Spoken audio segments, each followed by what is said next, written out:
What's up, guys? Today I have another video for you. Today it's going to be another pen video, but it's going to be a little different. Normally when I've done pen videos in the past, they've basically been all fountain pens. Today's video is actually going to be on a rollerball. As you can see here, I have two pens. If you look closely, you'll probably be able to tell kind of a slight difference between one of them. These happen to be both Pelikan 600s. One of them is actually my Pelikan M600. The only thing is I took off the vermeil cap and put it on my my actual black 600 just to kind of get these pens to match. And it also happened that the green 650 that I had was empty, so for like weight comparisons, it was a much more fairer comparison. But this one is my 650, or I guess with this black cap, without the vermeil cap, it's actually an M600. You can see here, you can actually see through the barrel of the, and you can see that the piston mechanism is in there. You can see it like moving up and down. And the other pen, like I said before, is a rollerball. It actually happens to be Pelikan's R600. Pelikan makes fountain pens, ballpoints, and rollerballs. The rollerballs are in similar style to the fountain pens themselves, in that they have a a screw-off removable cap, and they also make a limited number of the ballpoints, I believe, which are clickies. Obviously, the rollerball requires a cap because most rollerballs are not meant to be left uncapped, and the ink on the tipping and inside the refill will dry out. So like I said, I'm not gonna really do a review on this. I actually don't have a refill in this. It didn't come with a refill.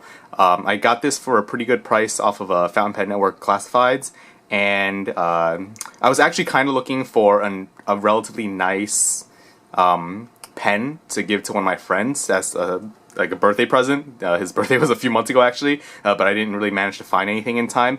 And when I saw this, I was like, you know what, for the price, this is worth it. It's a nice pen. Classic, especially with the green stripes. It's classic Pelikan look. And when I got it in the mail, it's actually made really well. As you can see here, there's no refill. But everything else about this pen, other than the fact that it's a rollerball, is so very similar to the fountain pen version of it.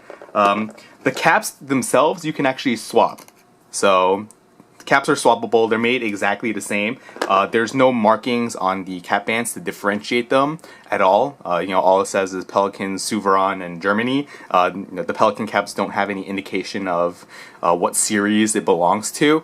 The only difference between these two caps is that the rollerball actually has the old style cap, where it has the plastic top on the finial, versus my M600 cap is the newer version. I only got this pen a year and a half ago, and that was when Pelikan came out with the old all gold top on the cap. So that's an easy way of basically for me to differentiate which one is the rollerball one and which one is the fountain pen one. Then of course the rollerball one is basically new, and the fountain pen one I've used as the daily carry pen for the time that I've had it, so there's a lot more micro scratches and wear on the cap itself. In terms of the body, you can see that because it is an M6, it's not an M600, it's an R600, but because it belongs in the same series, the bodies are basically identical. You have your piston knob here, you have also a faux piston knob on here with two gold-plated bands, and then you have your green stripe body. One thing to note is that the fountain pen body has the translucent barrel, and the rollerball body does not. So if you look at the two bodies side by side, at certain lights, obviously, I have a light source coming from this angle here, it's pretty clear which one is which. And then towards the sections are basically the same. Let me try and get it to focus. Lighting is not the best right now, unfortunately, but come on. There we go. Sections are basically the same, threading is the same, and then you also have that gold trim ring on the very end of the section, right before the nib areas. And then you can see the fountain pen. Obviously on my 650 I have an 18 karat gold fine nib, and on the right with the rollerball, it has the rollerball tip that allows the refill, to poke out at this very end. And because of how far it extends out, the writing point of the fountain pen extends only a little bit more than where the refill would be. But yeah, overall, like, size is basically the same. Like I said, the caps are interchangeable. The trim rings are the same. Pelikan makes a variety of different roller balls. There was also an R600 for sale for a little bit more, but I kind of figured that might have been too large of a pen. And I know Pelikan also does at least like an R200. I'm not sure if they have an R400. They might. And obviously, when you go from like the 200 body to the 400 body, size is the same on the body, but materials are a little different, and the number of trim rings is a little different. Obviously, when you go into the fountain pen, between the 200 and the 400, you get the steel nib on the 200, and on the 400, you get the 14 karat gold nib. In the case with the rollerball, because they basically all use the same refill, I believe it's the Pelikan 338 refill. You don't really get much of a difference in terms of the writing experience, but then, especially between the 200 and the 400, you have the difference in the trim ring, difference in trim rings on the knob and everything. The rollerballs, I will admit, are kind of expensive. Now, a lot of people will say that the fountain pens themselves are kind of pricey, and they have gone up a lot in past few years, but at least with the fountain pen, it's something different. With the fountain pen, you do get the piston mechanism, you do get like a gold nib. With the rollerball, like I said, it uses the same exact refill on all the different rollerballs. So you're not going to really get a different writing experience versus with with the Pelikans, going from the 200 to the 400 or 600, you're getting a gold nib over steel nib, and then when you go up to the 800 and the 1000, you're getting even larger nibs, which actually have a different feel to them when you write with them. So, at least I can justify paying a little extra for that versus with the rollerballs, where you're not really paying a lot. I feel like you're not really paying extra for anything other than, I guess, the size of the pen. How you fill this pen is actually you untwist the faux piston knob here, and then you would just drop the insert in. I won't really be able to show you that clearly. There's actually no spring inside. Refills are made to fit exact, I suppose. I'm not sure how it's managed in the larger size pen, like maybe a piece sticks out from this knob and kind of fills in the gap. Maybe they use springs on the other ones, but from what I could tell with the 600, there is no spring at either end. So it's not exactly something that you can modify refills for. Actually, I can show you. It's actually indented inside this knob here, and it looks like there's actually a spacer here. The thing is, with the R200, obviously it's a shorter pen overall, so if it fits the same refills, then you're going to require a spacer here. So I'm assuming that the 800 also has like an even longer spacer that sticks further into the body to keep the refill in place. The fact that it doesn't have the spring or anything kind of sucks, because it makes it a little more difficult for you to modify refills. Sometimes a refill may fit into the end, but obviously if it's too long or too short, it'll just like move in and out of the body as you're writing with it. If you get a refill in there and it's too short, you can add spacers. But if the refill is too long, then a lot of times you have to cut it, and not all refills you're able to cut, at least when they're brand new. I have a 2-pack of refills coming in for him. Obviously, I don't want to have him go through the trouble of trying to find the refills. They're not difficult. I'm not getting the Pelikan refills themselves. They are kind of on the pricey side. Refills for the Pelikans, the 338s, they average around $10 each on online, and the reviews aren't exactly the best reviews. So I found like a generic companies. I know Monteverde makes a refill for the Pelikan pens. They're much better priced. My friend isn't exactly going to use the pen on a regular basis, which is why I didn't even want to get him a fountain pen to begin with, or I would have just gotten him a fountain pen. But with the rollerballs and the ballpoints, they require a little less maintenance, but you still get the overall design, I guess.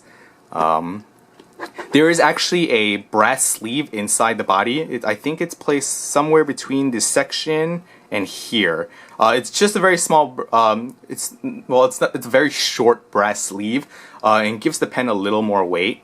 The thing is, when I measured both of these on my kitchen scale, Right now they're both empty, obviously. No ink in the fountain pen, no refill in the rollerball. With cap and everything, they both weighed in at 19 grams, which is pretty good. Like, they all basically weight the same. You know, if you add ink to the pen, it'll probably weigh a little bit, but not that much. You know, you can only fit so much ink into a pen, and even if you could like, I think the capacity is between 1 to like 1.2 milliliters of ink. That won't really add all that much weight. Versus with the rollerball refill, that'll probably add a little more weight to this pen. And when they're both filled, then the rollerball will more than likely weigh more. The thing is, because the sleeve is towards the bottom here, it actually changes the balance point. That the balance point is a little more towards the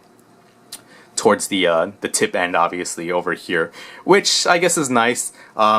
You know, using both pens, well, using pens in general, I usually like a more tip-heavy pen. I don't really like pens that are more weighted towards the back.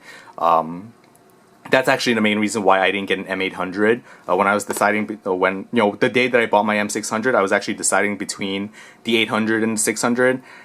And a 400, and the 400 was just a little too skinny for me to use comfortably.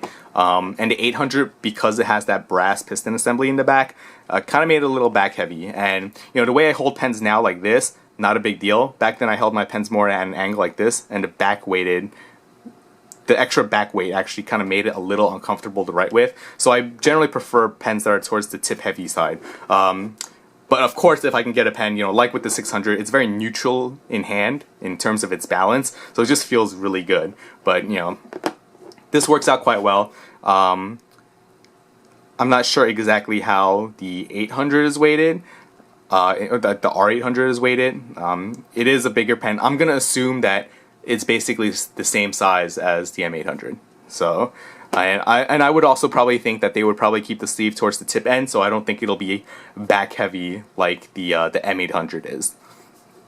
So yeah, overall it's a very nice quality pen. Like, you know, a lot of people look at these pens and they are plastic. You know, even if you want to go with Montblanc's term of precious resin, in the end it's still plastic. And you know, there's a difference between higher quality plastics and cheaper quality plastics. You know, I have a Pelikan. I have a Pilot Custom 74 that's also made out of plastic. That's injection molded, and it just doesn't feel like the material doesn't feel the same. It doesn't really feel quite as nice. You know, when I picked up this rollerball, like, and I got it out of package, it was obviously capped. I was like, wow, this is basically like an M600. It just feels really nice. Versus with the Pilot plastic, it just has like a slightly cheaper feel to it. I don't really know exactly how to describe it. I don't know if it's whether it's like a surface finish that kind of makes it feel different or something. You know, this plastic is also kind of like a softer feeling plastic. Not in that it's soft or anything, but it just in hand, it just feels like when you hold on to it a little better versus like a very hard plastic. I don't know. I don't really know how to describe it. It's kind of hard to describe. But, you know, if I were to use rollerballs more often, I would probably get one of these. It is really nice, and maybe a little too formal for everyday use in terms of it being a rollerball. You know, at least with the fountain pen, I could kind of get away and say, well, it's a fountain pen, so, you know, most fountain pens look really fancy. It's a fancy pen to write with to begin with. Rollerball is a little more harder to justify that. But just a quick overview. You know, I'm not gonna have this pen for a long period of time, so I figure I'd just bang this video out as soon as I could, and just get it up. And if anyone's actually interested in it, you know, highly recommend it. I would not pay the $280 or so that is the going rate for the rollerball right now, but for the price I got it, I would get another one if a second one came up on the market. And just to know, when you buy from retail, when they're brand new, the fountain pens is just like 20. Yeah, I think the fountain pen you could probably, well, it's depending on where you get it from, it'll probably be like $40 to $60 more than the rollerball. So the rollerball is a little cheaper because you aren't getting, you know, the piston and the gold nib and all that stuff. Anyway, I hope you guys enjoyed this video. Hope you found it useful, and thanks.